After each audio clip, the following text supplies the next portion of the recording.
주님의 어로 수요 예배 공부하면서 제목 자체가 가롯 유다는 왜 그랬을까라는 제목으로 우리 주보 있는 그대로 말씀을 나누게 됩니다. 가롯 유다는 왜 그랬을까? 예수님의 전 12입니다.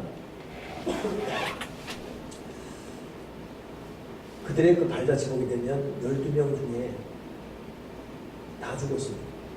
물론 살아있을 수가 없죠. 이정전이에요.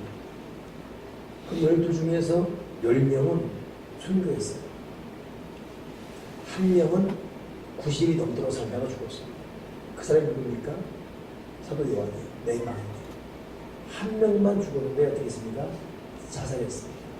목을 매달 죽었습니다. 그 사람이 누구냐면 가룟유다예요.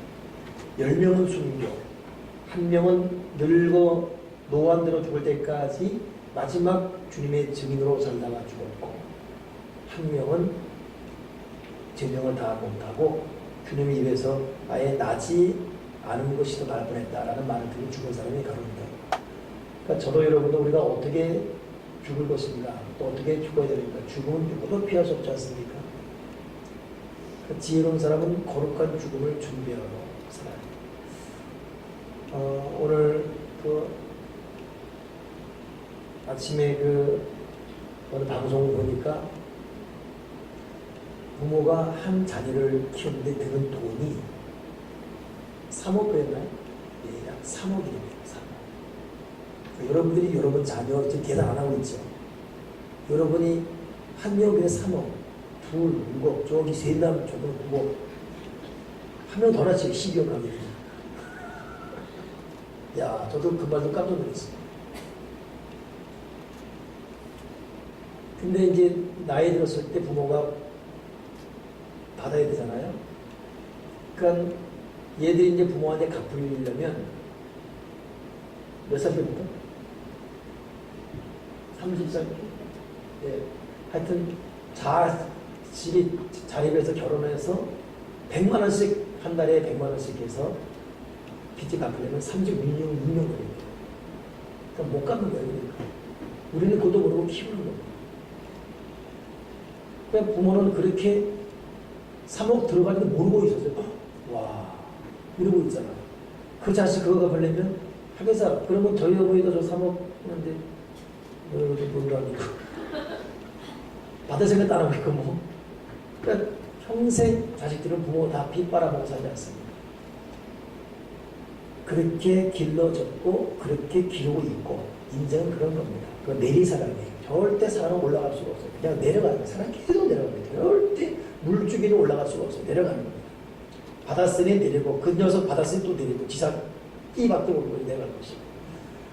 근데 이 험한 올 때 대책이 없다는 거예요. 노후 준비하려면 그런 대책이 없어요. 그러니 참 우리가 어떻게 노후를 맞이하고 어떻게 죽을 것인가 참. 아무튼 저는 이 부분 생각할 때마다 결국 믿음만 있어서 거룩한 노후를 보내야 되고 하나님과의 관계에서 거룩한 우리 죽음을 맞이할 수 있는 그런 사람 되기 바랍니다. 자, 결론적으로 우리 가룟 유다 같이 죽지 말아야 되는데, 그러면 가룟 유다는 왜 그랬을까? 왜 예수님을 배반하고 배반한 끝에 결국 그 사람은 이 자살을 선택했을까? 첫째 이유는 가룟 유다는 자신이 주님을 선택한 기준과 주님을 따라가는 과정 가운데 편집이 맞지 않았습니다. 자기 생각에는 주님은 이러이러했었고 자기가 주님을 따르면 이러이러한 결과가 나타나겠다는 자기 생각, 자기 주관, 자기 철학, 자기 전이 있었습니다. 이 부분이 3년간 주님을 따라다니지만 조금 더 양보되지 않았어요. 그리고 이 마지막 끝이 주님을 배반한 겁니다. 3년간 따라다니면서 그러기에 여러분 우리가 예수를 믿는다는 것은 하나님이 나에게 뭘 해주는 것 이전에 하나님 앞에서 내가 철저히 죽어가는 작업하는 것이 예수를 믿는 것이고 날마다 자기가 끼어지는 작업이 믿음입니다. 그래서 기도라는 것은 무엇이냐라는 그 기도란 무엇이냐 책에 보니까 기도는 내가 무엇을 해산하게 받는 것이 아니라 철저히 죽어지는 것이 기도다. 그러니 여러분 가룟 유다 시대는 처음은 주님 참 따라가면 멋있겠다라는 생각이 있었겠죠. 그러나 가정간에 여전히 가난했고 여전히 힘들었고 주님 때문에 자기는 로마에 의해서 이스라엘 해방되어서 해방된 나라에서 분명한 어떤 위치도 차지하게 말했지만 도무지 1년, 2년, 3년 갔지만 희망이 안 보이는 거예요. 여전히 괴롭고 여전히 힘들고 여전히 가난하고 도대체 이게 뭡니까? 이 회의가 오고 이걸 극복을 못했습니다. 왜 이래 되는가? 그러고 있는데 바로 그 위에 장면들이 우리 지난주 나눴잖아요. 안 그래도 불만이 쌓이는데 세상에 여인 하나가 1년치 노동자 1년 월급 1년 연봉에 대한 것을 깨뜨려 주님 발 앞에 둡니까? 주님의 천연덕을 가만히 있는 거예요. 얼마나 화가 나겠습니까? 안 그래도 배고프고 힘들고 어려워 죽겠는데 이것마저 난가니까 그러니 이 가룟유다가 확 돌아버렸어요. 이걸 팔아서 가난한 사람에게 주는 것이 낫지 않냐? 우회적으로 주님에게 대하라고 하죠. 당신 뭡니까 도대체 이게 좀 뭐하는 겁니까? 이때 우리가 읽은 이 마태복음이 나오지 않아요. 마태복음에는 가룟유다 말이 나오지 않고 전체 제자들이 분개다라고 했어요. 선동하는 것입니다. 그러니까 주님의 그 모습을 받아들일 수가 없었어요. 어떻게 그럴 수 있냐고. 결국 이때부터 주님에 대한 앙심, 주님에 대한 불신, 주님의 그 모든 언행에 대한 회의가 되는 것입니다. 3년간 따라가는 것이 다 허사가, 무사, 아무 의미가 없는 무효가 되는 것입니다. 이것이 가룟유다가 주님을 팔게 된 이유인 것입니다. 여러분 이것을 가룟유다에게만 그렇게 우리 놔둘 수 있습니까? 저도 여러분도 그런 요소가 있을 수 있고 그런 유혹을 많이 받습니다. 내가 예수 믿어왔어요. 예배 드려왔고 나름대로 기도되어왔고 열심히 봉사되어왔습니다. 그러나 이걸 여러분 give and take, 즉 현실적 조건으로만 비춰봤을 때 이게 믿음의 뿌리가 없으면 분명히 시험거리 됩니다. 계속 가난해요. 계속 힘듭니다. 그토록 오랫동안 하는 기도 응답 되지도 않고 있고 죽도록 교회 봉사를 열심히 하지만 나중은 없고 뭐 이러다 끝나는 건 아닌가 싶어지고 여러분 믿음의 적절한 해석과 거듭남의 은혜와 성령의 가망한 놈이 이 속에서 불듯 계속 일어나지 않으면 이 모든 여건 환경 앞에 그냥 무너지는 것입니다. 여러분 어떠신가 스스로 생각해 봐야 돼요. 여러분 지금 예수 믿으면 무엇이 힘드신지 무엇에 대한 갈등이 있는지 또 무엇에 대한 회의가 있는지 이렇게 믿었는데 이렇게 기도했는데 이렇게 헌금했는데 이렇게 힘을 주었는데 힘을 드리면 쌓아둘 곳이 없이 준다는 말라지 말씀 어디 갔는지 기도하면 믿음으로 구한 것을 믿으라 했는데 믿고 구했는데 도대체 뭐 이런 얘기입니다. 여러분 그런데 믿음 생활은 육적인 생활이나 영적인 생활이에요. 영의 세계에 깊이 들어가서 육의 세계를 해석할 수 있는 이 거듭남의 시간을 갖지 않으면 우리는 얼마든지 넘어질 수 있습니다.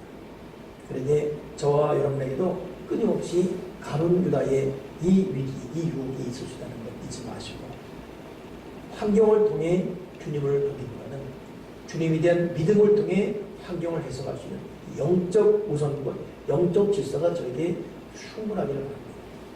그래서 예수 믿으면서 이 초신자의 껍데기를 자꾸 벗어야 됩니다. 아무튼 가룟유다는 자기 생각, 자기 계산, 자기 느낌 이러야 되는데 왜 도대체 변해야 되는가? 내적 변화는 둘째치고 외적 환경의 변화만 기다렸는데 오지 않으니까 이것 때문에 홀가닥 뒤집어진 거죠. 그래서 신앙인이 열심히 예수 믿고 자기를 깨는 작업을 끊임없이 해야 됩니다. 이 두 번째 가룟유다는 왜 그랬을까? 왜 예수님을 팔았을까? 이유는 이거 돈 때문에 그렇습니다. 오늘 본문 있지 않습니까? 내가 예수를 넘겨주면 나한테 얼마 줘야 하냐? 그때 제사장들이 은 30 달아주겠다. 문자적으로 분명히 나와 있죠. 16절. 그가 그때부터 예수를 넘겨줄 기회를 찾더라. 그때부터라는 것은 그 이전까지는 불만, 불평, 몸은 교회 와 있지만 불만스러운 거예요. 이것도 싫고 저것도 싫고 짜증나고. 그러나 결정적인 어떤 그 세속적인 앞에 확 무너지고 그때부터 본격적인 어떤 그 뒤돌아서. 그러니 여러분 빨리 이 불만적인 요소, 그러니까 여러분 사울이 다윗을 그토록 따라다니게 된 이유도 사울에 대해서 다윗에 대해 사울이 괜히 시겨놨거든요. 이거 적절한 시기에 처리 못하고 가만히 곰시고 있다 보니까 이게 자꾸 커진 거예요. 자기의 감정, 자기의 생각을 능가를 했습니다. 결국은 상을 막 아무 때나 집어들잖아요. 처리해야 돼요. 여러분 미움, 분노, 불쾌함, 속상함, 두고 보자 양심, 편찮은 마음 이 감정 계속 오해 품으시면 반드시 감정은 나를 삼켜버려요. 가로유다가 바로 그 전까지 이렇게 있다가 결국 결정력 앞에 그때부터 본격적으로 보내줘요. 다른 공간 보게 보게 되면 가로유다가 그렇게 된 이유가 뭐라 했어요? 이런 돈괴를 맡은 사람입니다. 즉 가로유다가 주님을 판 이유는 결국 돈 때문인데, 여러분 돈이 있는 곳에는 항상 여러분 주님을 배반할 수 있는 수가 항상 숨어져 있습니다. 그러게 탐심은 곧 우상숭배다. 돈 버는 것도 중요하지만 돈에 대한 자세가 더 중요하지요. 돈 관리 중요하고 돈 씀씀이 중요하고 이게 참 중요합니다. 항상 돈에 유혹이 있어요. 그렇기 때문에 여러분 우리가 아낀다고 이게 아껴지는 게 아닙니다.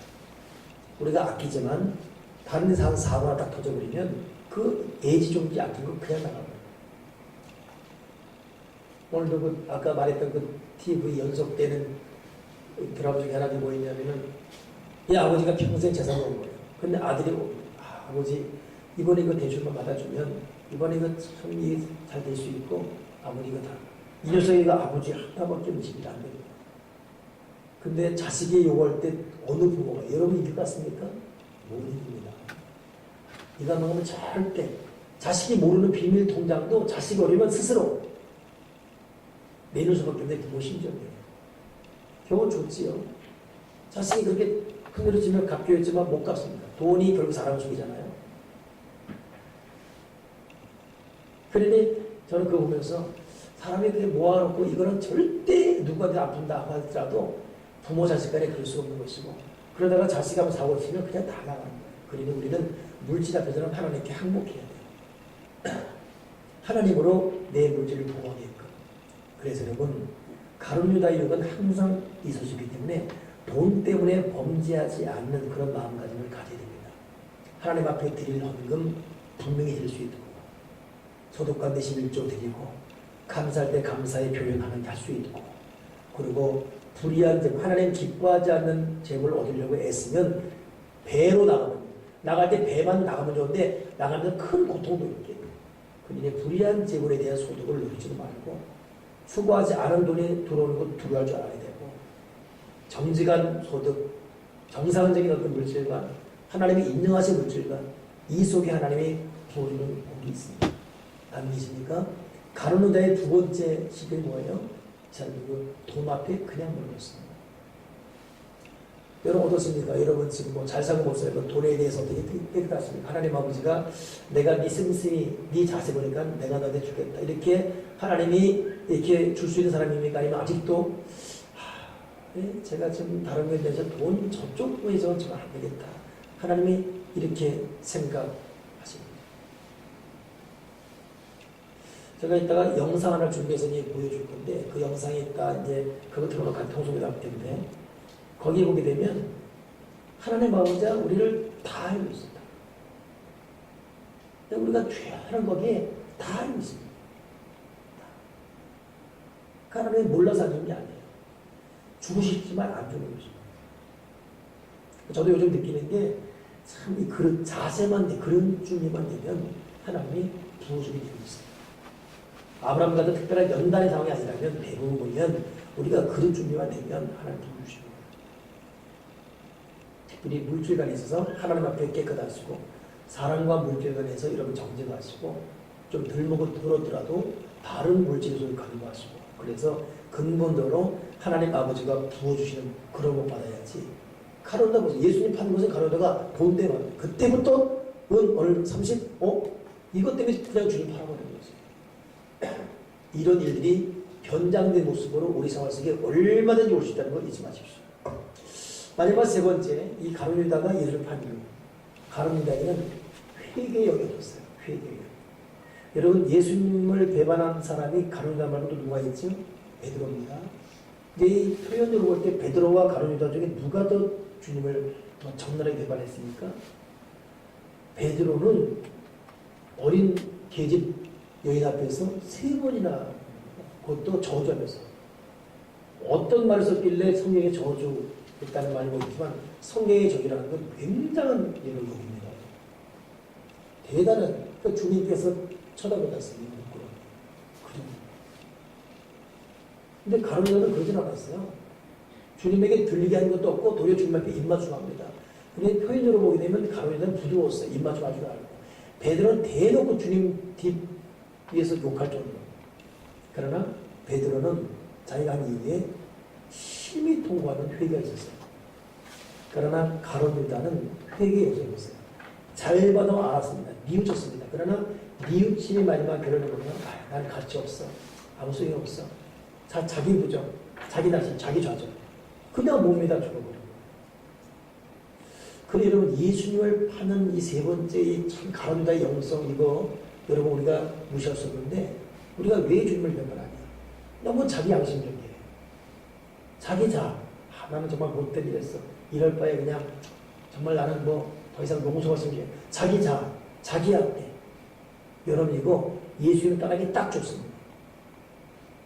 우리는 그냥 있는 모습 그대로 없는 모습 그대로 너무 큰 죄를 지었지만 사람이 망하는 이유는 여러분 죄가 커서가 아니라 회개하지 않는 망하는 거예요. 십자가에 용서받을 죄가 아무도 다 용서받습니다. 그러나 우리가 멸망하는 이유는 죄가 커서가 아니라 제가 지옥에서가 아니라 회개하지 않았어요. 가룟 유다는 그런 영성이 없습니다. 그리고 그냥 자기 양심. 그러니까 내가 이 가룟 유다를 오늘도 볼 때 이 사람 3년 동안 따라다니면서 주님은 이뤄야 된다는 자기 어떤 계산으로 주님을 바라보면서 조금 더 자기 눈을 낮추지 않아요. 그리고 자기가 잘못한 거에서는 너무 괴로운 거예요. 난 이거 진짜 인간도 아니야. 난 정말 이건 사람도 아니야. 그렇게만 철저히 너무나 잘 강했어요. 자아가 강했어요. 그의 마지막은 주님을 파는 겁니다. 여러분 하나님 앞에 우리 자존심이 어디고 자아가 어디 있습니까? 그냥 우리는 죄졌다가도 즉시 회개하고 그냥 주님의 옷자락 붙들어야 되고 살해달라고 저 앞에 목나고 울어야 되고 그리고 내 생각 내 뜻대로 안 맞아도 뭔가 주님의 길이 있겠지 그냥 무조건 주님을 믿어야 되고 그 알량한 계산 알량한 차랑 내시지 말고 알량한 자기 노하우 생활습관 내놓지 말고 다 내려놓고 그냥 주님에게 길이 있겠지 나 여기가 인도한 주님의 뜻이 있겠지 그냥 주님을 무식할 정도로 믿어드리고 그냥 좀 회개하고 여기에는 부활의 역사가 능력이 있는 것입니다. 그냥 무식하게 믿어주십시오. 주님 따라가는 거예요. 그리고 아무리 지독한 죄져도 그냥 살려달라고 그냥 회개하고 거기에 은혜가 있고 생명이 있습니다. 가룟 유다는 너무 똑똑했어요. 너무 자기가 살아났습니다. 너무 계산이 완벽했어요. 그 마지막은 비밀이었습니다. 오늘 저와 여러분에게 우리 자신을 다 내려놓고 오직 십자가 앞에 나 죽었네 하는 마음으로 나가는 구린의 시몬 보세요. 구린의 시몬이 여러분 계산적으로 생각이 맞아서 주님 씌워졌습니까? 아니에요. 근데 뭔가 있겠지 않은 마음으로 주님을 대신해 지면서 따라간 거예요. 그러다가 구린의 시몬은 자자손손 여러분 복음을 전하는 아프리카의 대부가 되지 않습니까? 복음인가에 바로 그런 거예요. 우리가 주님을 때로는 무식할 정도로 때로는 그냥 인모습 그대로 주님을 따라가면서 부활에 이룰 수 있는 저와 여러분에게 주님의 축원합니다. 기도하겠습니다. 하나님 아버지 고난주간 보내면서 여전히 내 생각, 내 계산, 내 뜻, 내 판단, 내 느낌, 내 계획 내 잣대로 주님을 재단하고 예수 믿는 나에게는 이러이러한다는 내 꿈이 너무 많은 나머지 혹시 주님을 놓치거나 주님과의 관계에서 멀어지고 있자는 일을 되돌아보게 하시고 그저 있는 모습 그대로 때로는 무식할 정도로 때로는 억척 같을 정도로 주님을 믿어드리고 주님을 따라가고 죄인 있으면 죄인 죄가 있으면 무조건 회개하고 주님만을 바라볼 수 있는 그런 신앙이 되게 주시옵소서. 실수가 많은 베드로가 될지언정 실수를 살다가 한 번에 부러지는 가룟 유다가 되지 않도록 우리의 영성을 우리의 자세를 새롭게 변화시켜 주시옵소서. 주 예수 그리스도로 기도드립니다. 아멘.